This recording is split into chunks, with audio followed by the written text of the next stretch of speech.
Hi, everyone. This is Mary Lurson coming to you from Sunday, the last day of the NAMM show here in Anaheim, California, with our podcast, Talking at Music Education, and our Facebook Live at EnterTalk Radio. I first want to thank our wonderful partners at EnterTalk Radio and our producers and helpers here for Talking at Music Education. We've been able to do a wonderful segments here for our podcast and with wonderful guests. And our final guest, Final. Yay! final, and that which is no reason to celebrate really, but we're just happy to have you here at the NAM show coming to you live on Talking at Music Education is Abram. Excuse me. No worries. It has been a long show. Long. Arabian Prince. Yes. So tell me first how you came by that name. Wow. So when I was young and up and coming DJ, like literally when there were really no DJs in LA, I was maybe 15, going on 16 years old. And I'll put this out there, in the 80s, you used to either dress like Prince or Michael Jackson or, some other weird thing with spikes or. Well, you had to get noticed. Yeah. You were a DJ. I was a Right, DJ, you so had I to- used to dress like Prince and No mouse head for you. No, though. no. Right. Maybe in the future there's something coming. We'll talk about that later. But yeah, I was called DJ Prince because I kind of dressed like Prince. And from the transition from being a DJ into music, my first kind of messing around with songs, I was still calling myself DJ Prince. And a friend of mine, Egyptian Lover, who's another famous musical DJ pioneer guy, we always did shows together and hung out together. And we were in a roller skating rink doing a show. And a girl walked up and she goes, "What's your name?" And he goes, "Egyptian Lover." She goes, "What's your name?" I'm like, "DJ Prince." She goes, "Nah, you should be called Arabian Prince because you guys are always together." And I'm like, "Hey, that's kind of cool marketing." So I kept Right. it. Yeah. Oh, that's great. And it's stuck. And it It works. stuck. It works for It's you, worked. right? Yeah. So, in the 80s DJing, Yep. right? Is this still with vinyl or had the tables started No, it on was the all vinyls. We Yeah. carried around big crates of records at the time. I was doing a lot of schools, elementary schools, high schools. Hooked up with a big DJ crew called Uncle Jim's Army, and we started doing the sports arena, the convention center. I mean, we would do 10,000 people at the sports arena with just DJs, like nobody performing, Right. and it was an amazing time. I can just see it. Oh yeah. Floors were Oh yeah, the 100 floors were speakers, pulsing, 100 right? speakers, floors pulsing, like 3 inches of sweat on the floor. It was crazy. Yeah. Yeah. Yeah. And this vinyl thing was Oh I mean, yeah. oh, you're still doing vinyl, Yeah, we're right? still I doing mean, vinyl now. It's just it's all digital. It's digital vinyl, but it's mostly still vinyl. But it was the beginning of the art form, I and would is say. there a retro thing happening too? That Yes. there's a lot of people that are still they want to do Oh no. Yeah, they right. still want to do it, and the fact that what's crazy is now you can walk into, believe it or not, Walmart, or you walk into Whole Foods or Urban Outfitters, and they're selling vinyl again, vinyl records I've and seen, turntables. Yeah, I've seen, yeah, it's coming back. definitely in the home goods stores like Home Crate good. and Barrel and Yes. all those. Yeah. So I have a little confession to make. I You're a was fan? No, no, just kidding. well, give me a little moment here. I was trained as a classical flutist, Nice. so coming to the concept of DJing and Hmm. scratching, right, Right. was like what? But I also was a avant-gardist, so I was trained as contemporary music. Right. So it all, but then I saw probably someone at your level doing it, Hmm. and it was an instant recognition of mastery. Huh. You know, Interesting. in other words, I saw instantly Yes. that it had a deep level of mastery, Yes, it does. and what you're listening for, and the blending of beats, and the creating of those sequencing of beats, and the sequencing of mood, and that's what gets that whole building, people jumping Oh 5 feet in the air by the second hour. I yeah. mean, it becomes this hypnotic thing. So yeah, and then seeing DJers coming, I'm not sure I'm saying it correct, DJ artists Hmm. coming and playing in ensemble with other acoustic instruments. Yes. Oh, that just blew me Oh, it's away. amazing. Yeah. Yeah. And it was just like I get the whole. Yeah. It's really skill. It's It's a tool. artistry. It's another Yeah. musical instrument. It's And really cool. what I tell students is, My mother was a classical pianist All right. and So a you, music teacher, so that's my background. yay. Yeah, she tried to teach me how to play the piano, but I wanted to play football. But I learned, like you learn by being there, and that's what helped me in my timing and having very quick fingers being a DJ. So I tell the kids who all they want to do is be a DJ or a rapper or something like that. I'm like, no, you need to learn and have some type of musical background because that's what's going to make you great.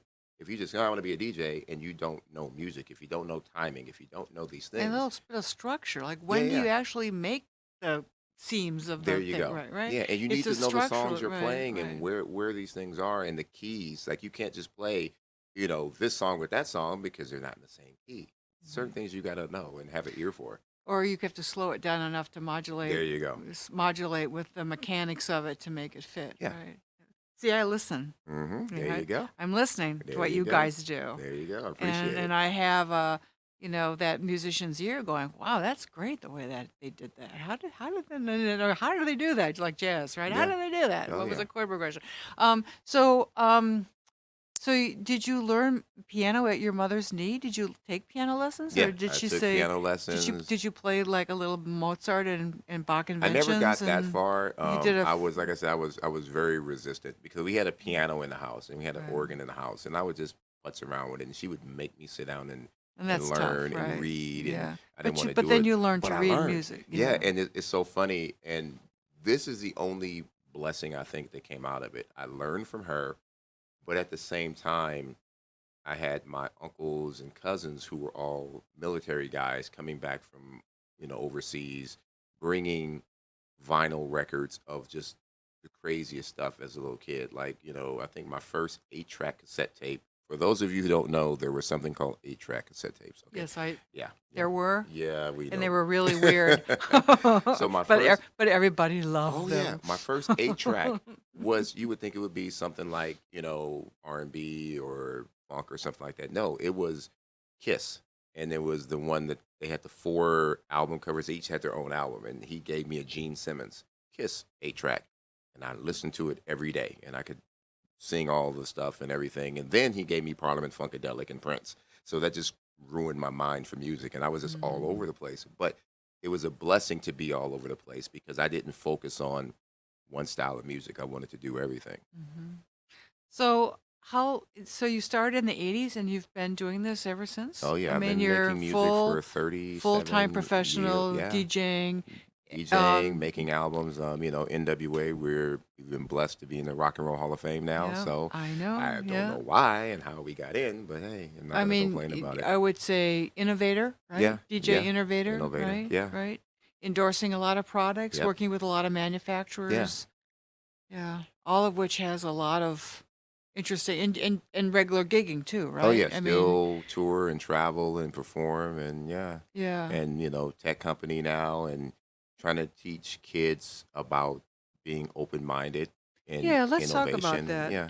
I mean, anything else that you want to add in terms of just your what you're doing musically now? I mean, if we just I, bring us up to date of sort I'm of just the musician yeah, part, the and then we'll music's talk a part. about the musical and social consciousness things that you're Yeah, working I'm with. right now. I'm still producing. I produce a lot of artists. I'm exploring new types of music because I DJ a lot now, more so in the EDM market space. That's where the Mhm. money is right now in the big EDM festivals and things like that. So when I go DJ some of these things, they don't tend to pay me as much as they pay the Dead Mouse and the Skrillex and the Calvin Harrises because they're new school, they're relevant. I'm considered old school, so they pay me old money.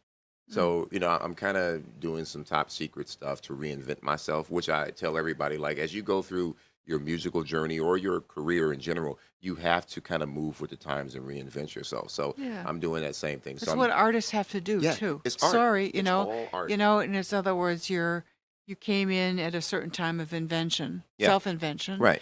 and then, you can't just keep painting the same No, picture. no. It's like you have to, right? It's Yeah. just part of the reflection, Yes. right? Reflection and introspection, and Yep. we count on artists to be those people, Oh yeah, right? and I'm So you're doing a little bit of that a little now. bit of that, Yeah, and yeah. actually working with older artists. Like yesterday, I was here with David Sanborn's Oh, wow. sister Okay. and his nephew and brother-in-law, to take his catalog, and he's still out touring and doing things, but to kind of expose his legacy to a whole new generation of music. Because a lot of the rappers now, the trap music and stuff like that, they're going back and using horns heavy in this Oh, new I music. know, and I love it. Oh yeah. So what I'm doing is getting all It's the old it artists. pops. Yes, it pops. So I'm getting Yeah. the old artists. I'm like, look, you can make a lot of money right now. Let's don't take your stuff and just do a catalog.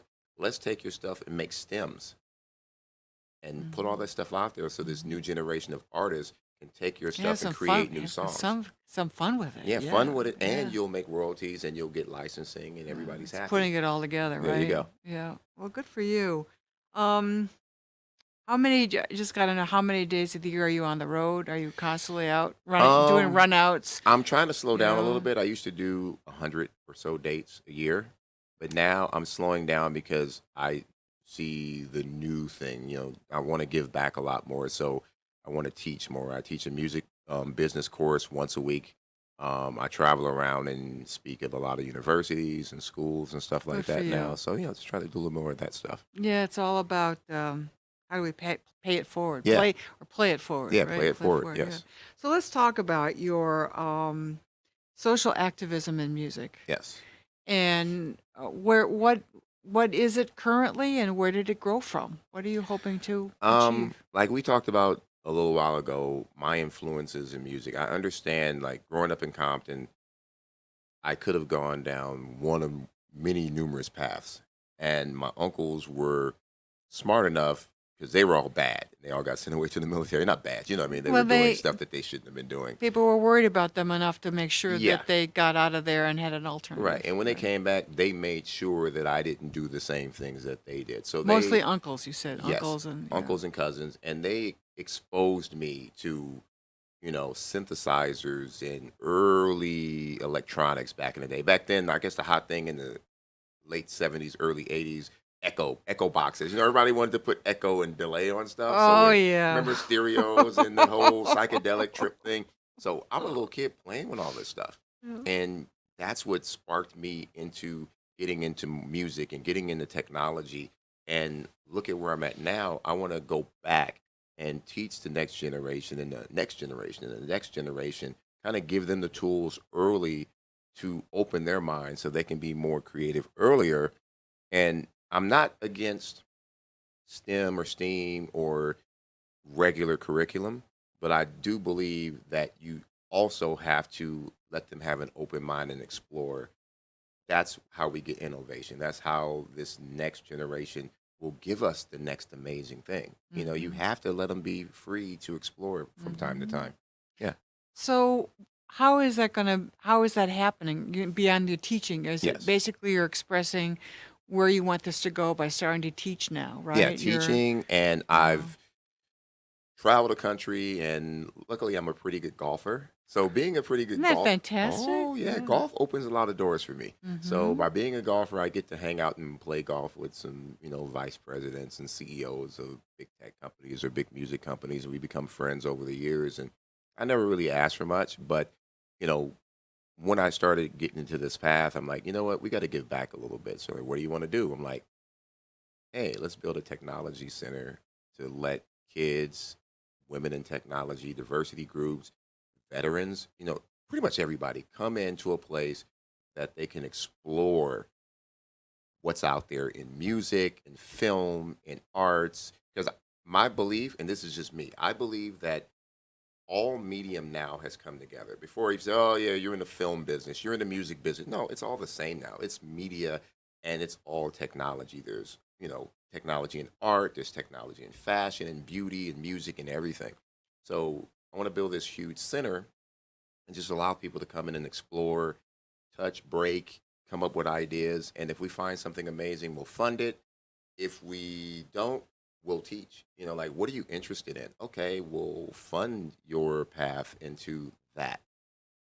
Or if we can't do it, we'll send you to someone who can. I just want to just let So people explore. you're in development phase Yeah, for we're in this. development now. I have a lot of Okay. big partners like Well, Microsoft well, and, keep us yeah, posted on that, yeah, I will right? do that. At our NAMM headquarters in Carlsbad, we have a museum of making music, Oh, really? and there is a hands-on music making area there that is highly tech Oh, focused, wow. and there's 40,000 people coming through that museum every year. There you go. So, it just never forget that there might be existing programs where you could sort of help expand, Yes, and that's what I want to do. and Yes. there's the Experience Music Project in Seattle, I right know about near, that. right, Yep. right, that remarkable. And I think they've dabbled in the idea. Yeah. I think because I know you can go up into their experience labs and do scratching and Yeah, yeah, DJing yeah. and do all sorts of things. So, but they need guidance from musicians, Yes. Yeah, and then this right? all needs to go to the next level. Like I tell people, Right. like when you walk around the NAMM floor, it's amazing. You get to see all of these amazing companies and you get to touch their gear. You may not be able to afford it. Some people can afford it. They've never seen it, but they can go and play with it on the floor and get inspired by it. And we need more of that away from the convention as well to lead people up to this. You know what I mean? So people who never thought they could be musicians can go, wow, I can do this. And now I'm a musician and now I'm at NAMM and now I'm bringing more people and it just gets bigger and bigger and Right. bigger. Yeah. So let's going back to your full circle, Mm-hmm. right? Because again, I admitted to you that I was a classically trained musician, Yes. right? And you admitted to me that you had some really strong foundations, Yes. right? So the grand question always is, as someone who, I think I've done okay busting out of my traditional training, Yes. right? Yes. To embrace. I mean, I've been astounded over and over and over what is available to me as a literate musician in terms of the new learning I crave, Right. right? So I had an experience not long ago of truly wanting to learn the ukulele well, Oh, wow. right? Yes. And saying, I will never take a human lesson. I will do this all online. Okay. And because I knew music, I Yeah. had basics. I could knock myself out of a paper bag. I play ukulele so well, There you go. and I learned it all online. Yeah. Tablature, every song, every stroke, every version of that song, every riff, Yeah. slow motion, long. I mean, it was fantastic. Yeah. So the crossover is, what is the basics that we want to have every child, every person really to sort of have? Mm-hmm. The question to you as an established DJ artist, Right. what are, is there a basics that we want to, that they want them to have so that they can cross over into technology and it's a completely wide open field? Yeah. You said you read music. Yes. You didn't like the piano. You No. didn't like you had some sense of rhythm and structure. There you go. Is there like, well, let's make sure everybody gets that. Yeah. And then they go, bam, the world is their oyster. Yeah. When they hit. I think that's what it is. It's teaching basic rhythm, teaching notes, because there are only so many notes. There are millions of combination of notes. It's not difficult. No, It's pretty much third grade knowledge. Yes, it is. Right. And something we're exploring too is I'm part of a thing with a company called Upload VR. We're starting to do some things, and with VR and augmented reality, what's going to happen is now we were talking. There's something called machine vision that's coming. It's going to be amazing. You'll have your glasses, and pretty much the computer is in your glasses. You can see through, and I can see and talk to you guys, but your glasses is giving you information. So as you're going throughout your day, if you want to learn the ukulele, as you're just moving out your day, you're getting information on that all Or day. as I'm playing it. Yes, as and I'm as you're playing it, it's right there. And right, it's and it's like, telling you when you're hitting bad notes and it's saying correct it. It's all going to be so easy going into the future. But I think we have to tell people that they can do that. Like you went and did the research because you're a classical trained musician, and you said, you know what, I can go online because I know and I can do this. But someone who's not can go online and learn as well. But I think a lot of people don't get the knowledge and information, or Well, don't and- have people like us to tell them. well, they and can. I think the perception is that it's kind of an opportunity available just to a few. Yeah, and it's And not. that's our breaking down barrier stuff. Yes. That's our version of social justice. Yes. We want it to be an opportunity that whether they can afford the highest level products eventually or Yeah. whatnot, that this basic knowledge field is just something that every child should have the experience with. Yeah. Yeah. So And what I tell this is fun talking to Oh, a I like futurist this. about that. Yeah, This is and I great, tell right? everybody, I tell everybody, no matter how hard something is, it's easy. That's the first thing I tell a kid. Oh, that's easy. Because if you put it in their head that it's easy, even if it's hard, sometime, their own inner struggle will go, well, he said it's easy. I'm going to work at this because maybe it feels a little hard, but he says it's easy. Okay, I'm going to keep doing it. The thing that I'd love um, to have a round table without any tapes or recordings, right? Just Hmm. talking, no one could hear us, Yeah, is to talk about what we know on the neurological level yeah, about how the brain is wired for music, yes. and that in some form of AI, or you start listing acronyms to me that I won't know what they mean, Yeah, but some version of this futurist thinking about all this technology, that it's the potential is to match what we know from the neurological to what we're building in the external, because we pretty much know how these brain waves are working. yes. Now, why can't we get a bunch of engineers together and say, well, let's just make the connection to the learning Yeah. an automatic, I you love know? this lady. Let's just do it. So, Let's do it. all right, so maybe Yeah. between now and we'll launch it at the next NAMM show, or No, you'll yeah. launch it and And I'll, I'll bring the people in. Like right? we should talk about Because, that and make we it know happen. that. No, let's just You make it know, happen. the, Yeah. the neuroscientists, and I'll tell you, the same neuroscientists know a lot about the brain, Yes. and it's especially around things that are causing people a lot of concern about, Yes. like concussions and things like Hmm. this.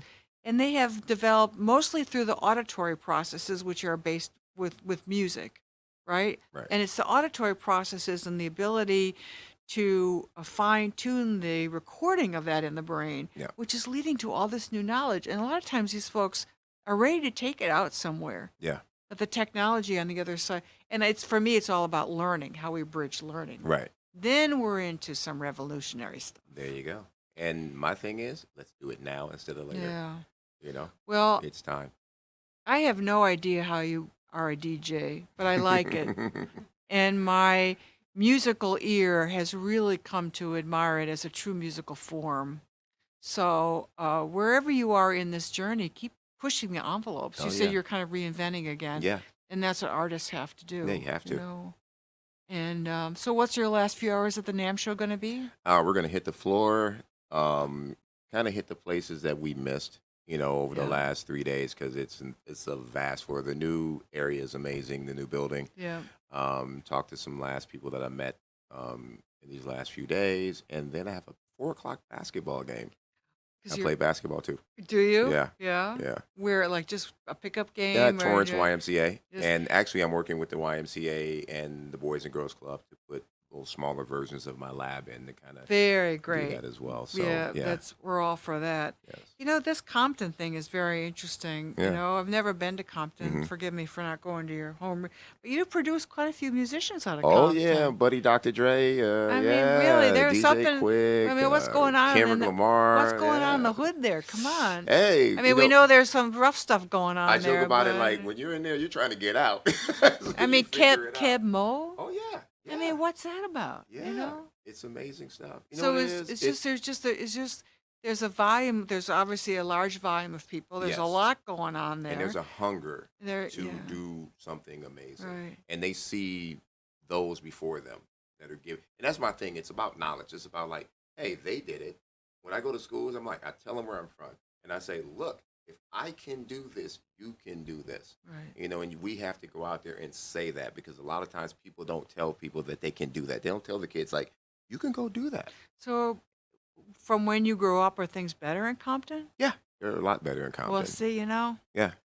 And I heard Dre's going and giving back. He's donated millions of dollars, and Kendrick Lamar, and I'll be going in there and doing some things. Yeah, we're gonna, and not only Compton. Like I I'm trying know, to do it across the country, I and know. we need to. We can't just This is a, alienate the cities that have a famous name or something like that. we are. This is a great way to end the NAMM show. Really, our field of music makers is a very idealistic, generous community. Yeah, There hasn't been one person, as I've interacted again this whole week, that isn't in some form helping their community. yeah, It's just part of it. yeah, yeah. And because everyone really wants to build a more musical world, Oh yeah, you know, and it takes the 100,000 plus people that are here to sort of carry something back Yeah. and to get reinforced Yeah. to go back and keep doing that Yeah. in Yeah. whatever form of music they make and whatever their community looks like. And Yeah, I had this yeah, idea, and this was just like because I never try to ask for stuff from like I have partners, and we're partnering to do cool things, but I don't like donation. I've never been a donation guy, right? So I'm like, you know, what would be cool is like if every musician who put out a song gave $1, not per song, just every song that comes out $1. You know how much money that is every year that's going back to the kids? right. That's millions of dollars. And that's, our we established our NAMM Foundation. If Yeah, there was a big idea, we're yeah, we're ready for it, yeah. but we have to grow slowly and There do you it the go. right way too. So, Yep. well, who knew I could actually be hosting a podcast with Arabian Yeah, Prince? who knew that? Yeah, how very, I very cool. appreciate you. Thank you. Thank you very much. Thank you for being here Yes. at the NAMM Show, Yep. for being part of this episode. And thank you all for joining us here at EnterTalk Radio and the NAMM Foundation for Talking Up Music Education, a podcast of the NAMM Foundation.